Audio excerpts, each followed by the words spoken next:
Siapakah nabi terakhir? Menurut umat Kristiani adalah Isa atau Yesus.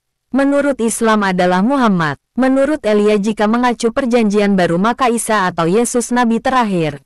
Ketika yang dijadikan rujukan perjanjian lama, justru mengisyaratkan akan datang seorang utusan setelahnya. Di sisi lain Usadi Hidayat seorang ulama yang hafal Al-Quran, hadis dan hafal kitab Injil dan Taurat. Secara gamblang dan ilmiah beliau membuktikan bahwa Nabi Muhammad itulah nabi penutup dari semua nabi. Bahkan Nabi Isa pun dalam riwayatnya menjelaskan akan datang seorang nabi akhir zaman namanya Ahmad atau Muhammad. Dan inilah fakta yang jangan ditutup-tutupi, karena kebenaran harus dimenangkan. Simak video ini sampai akhir supaya tidak gagal paham. Memang apa yang mereka ajarkan di dalam seluruh pengajaran mereka secara dogmatis dan secara doktrinal itu semuanya berbeda, bahkan ada hal yang bertentangan dengan iman kekristenan sendiri. Iman kekristenan jauh lebih tua, 700 tahun ketika gereja itu didirikan oleh Tuhan Yesus Kristus sebelum kelahiran Islam. Jadi prinsip pengajaran kekristenan itu sangat berbeda atau bahkan ada yang bertentangan dengan prinsip pengajaran Islam itu sendiri. Dan yang paling penting, di dalam teologi Islam, mereka mengakui bahwa Muhammad adalah nabi yang terakhir.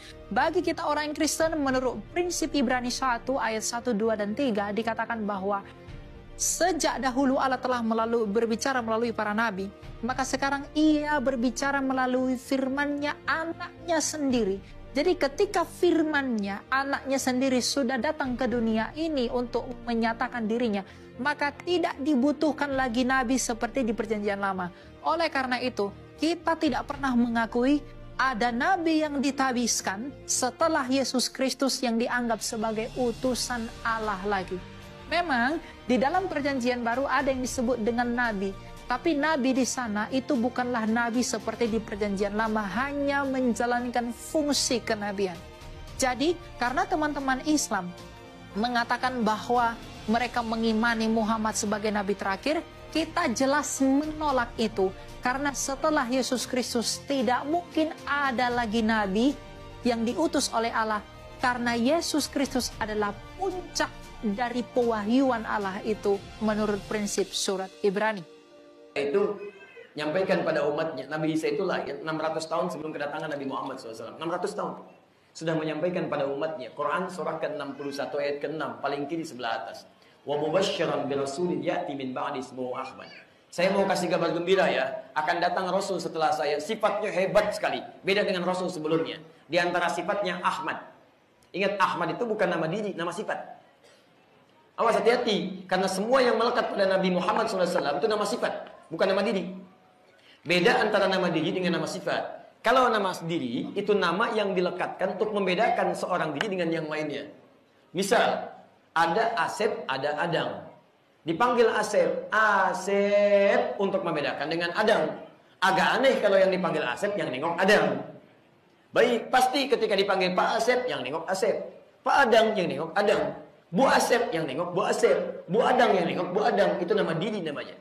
Tapi kalau sifat adalah segala yang melekat pada seseorang dengan hal karakter dominan yang melekat kepadanya. Nah, semua nama nabi itu sifat. Beda dengan nabi sebelumnya. Sebelumnya zat. Isa, Musa, Daud, Sulaiman, zat semua. Tapi nabi terakhir sifat. Untuk menunjukkan bahwa saking mulianya nabi ini, orangnya boleh tidak ada di hadapan kita, tapi sifatnya abadi bersama kita. Jadi contoh teladan dalam kehidupan. Sifat pertama Muhammad disebutkan 4 kali dalam Al-Quran. Quran surah ketiga ayat 144, Quran surah 33 ayat ke-40, Quran surah ke-47 ayat kedua, dan Quran surah ke-48 ayat 29. Muhammad itu bentuk superlatif, sighah mubalaghah dari kata mahmud, yang baik dengan sesama. Jadi kalau ada baik dengan sesama baru satu sifat sabar saja, itu namanya mahmud. Mahmud. Tapi kalau banyak sifatnya jujur, sabar, penyayang, maka dikumpulkan menjadi Muhammad. Nabi Isa itu punya sifat yang mirip dengan Nabi Muhammad. Penyayang juga dengan makhluk. Makanya umatnya menduga bahwa ini Nabi terakhir. Lewat dengan muridnya di sungai. Kemudian maaf, ada bangkai binatang yang sudah membusuk. Kata muridnya sambil menutup hidungnya, "Guru, ini bangkai bau sekali."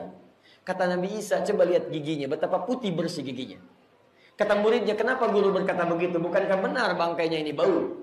Kata Nabi Isa, manusia itu hanya akan menyampaikan apa yang ada di hatinya. Jadi kalau hatinya bersih, keluar kata-kata bersih. Kalau kotor, keluar yang kotor. Jangankan pada manusia, pada bangkai binatang, masih baik prasangkanya. Itu mirip kesamaan dengan Nabi Muhammad. Sedangkan di kitab-kitab dulu ada ramalan bahwa, maaf, akan datang Nabi terakhir sifatnya baik terhadap makhluk. Diduga oleh umatnya bahwa Nabi Isa Nabi terakhir. Kata Nabi Isa, bukan saya Nabi terakhir. Nabi terakhir itu punya keunggulan dibanding yang lainnya. Saya kasih kabar gembira. Keunggulannya adalah Ahmad. Ahmad itu bentuk superlatif dari kata Hamid. Hamid itu yang punya hubungan baik dengan Allah. Jadi kalau Anda rajin ibadah, satu saja. Rajin sholat fardu. Rajin sholat sunnah, satu saja. Tapi puasa sunnah belum, itu Hamid namanya. Tapi kalau Anda rajin sedekah, rajin puasa sunnah, rajin tahajud sampai tak terlukiskan salatnya, itu Masya Allah berubah dari kata Hamid dengan sigha mubalaghah, bentuk superlatif Ahmad. Maka Nabi Isa ingin mengatakan, Rasul terakhir lebih daripada saya, sifatnya Ahmad. Ibadahnya kepada Allah luar biasa. Walaupun dijamin masuk surga, dekat dengan Allah, tidak menghalangi beliau untuk meningkatkan ibadah kepada Allah. Antum kalau tahu, saya ambil contoh satu ya. Tahajudnya Nabi, buka di Al-Bukhari nomor hadis 2008. Riwayat Sayyidah Aisyah. Itu pernah ditanya beliau oleh 3 orang sahabat sekaligus. Pertama Hudzaifah Al-Yamani, kedua Al-Mughirah bin Syu'bah, ketiga Abdullah bin Mas'ud radhiyallahu taala anhum jami'an. Kata mereka pada Sayyidah Aisyah, "Kaifa kanat salatu Rasulullah sallallahu alaihi wasallam?" Bagaimana salat sunnah malamnya Rasulullah sallallahu alaihi wasallam? Tahajudnya Rasulullah. Kata Sayyidah Aisyah, lihat jawabannya. La tas'al an husnihinna wa tulihinna. Tolong jangan ditanya bagaimana panjang dan bagusnya bacaan salat Nabi. Penasaran, diikuti Nabi malam-malam berikutnya, salat di belakang Nabi. Begitu salat, Allahu Akbar. Kata Hudzaifah, saking nikmatnya bacaan Nabi, tak terasa rakaat pertama 100 ayat. Rakaat pertama. Kata Abdullah bin Mas'ud, masih mendingan. Saya saking nikmatnya, saya kira berhenti, ternyata nyambung terus. Al-Baqarah 286 ayat lewat sampai Ali Imran. Ali Imran saya kira berhenti, nyambung lagi Ali Imran 200 ayat sampai An-Nisa. Baru berhenti di An-Nisa 176. Ayat 176. Jadi rakaat pertamanya pengalaman Abdullah bin Mas'ud 5 juz 4 halaman. Besoknya 3 orang ini tidak ikutan lagi. Tuh.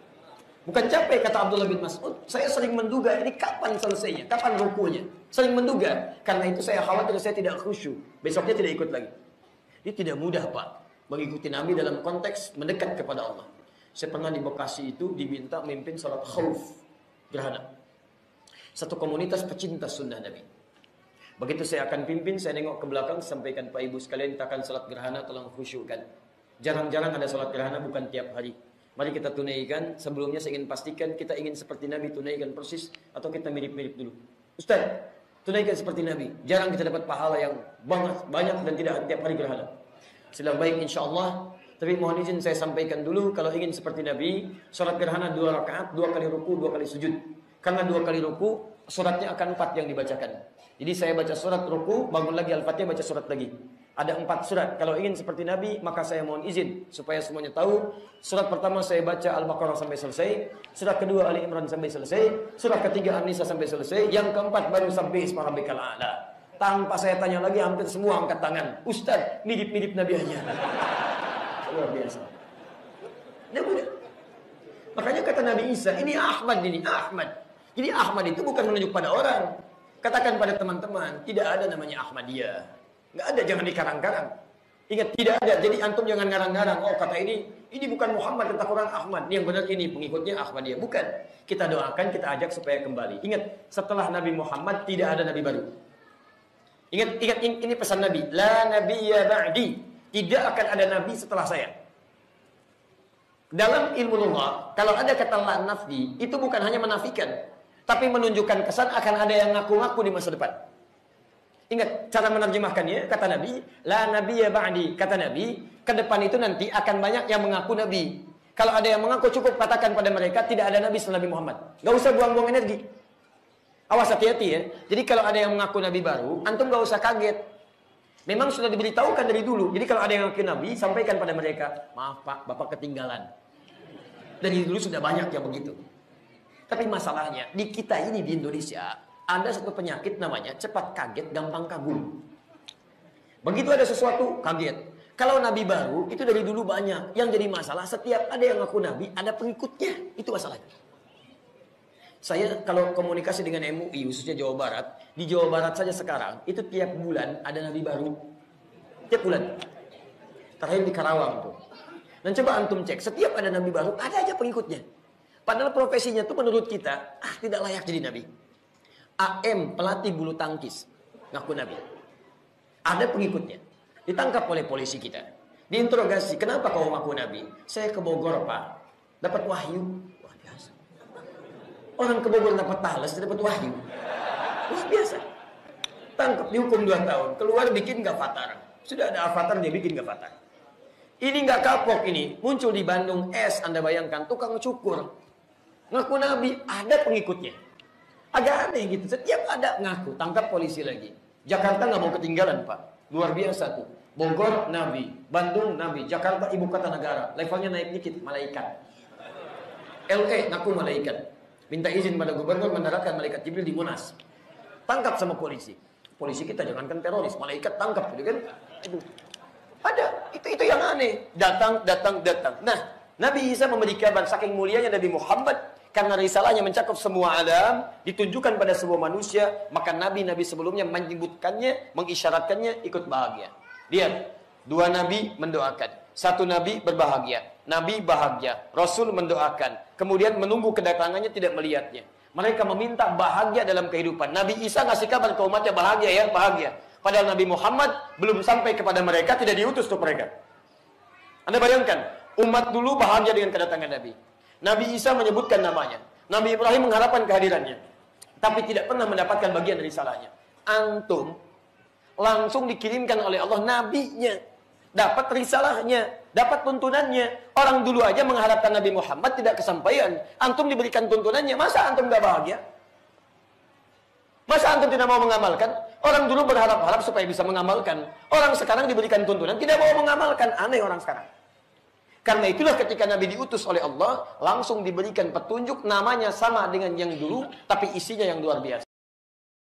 Bukan sekedar soal keyakinan tetapi soal kejujuran dalam memahami dan menyampaikan kitab suci. Jika kita mau membuka hati dan mau belajar yang sungguh-sungguh, mana yang benar dan mana yang salah, dengan tidak gengsi mengakui kesalahan sekian lama, kebenaran yang disembunyikan, baik di perjanjian lama atau baru pasti ketemu. Mana yang harus diikuti, dan mana yang harus ditinggalkan. Karena Nabi Isa sendiri yang menjelaskan, bahwa akan datang seorang Nabi yaitu tidak lain adalah Nabi Muhammad SAW. Dan terbukti Nabi Muhammad SAW adalah Nabi akhir zaman.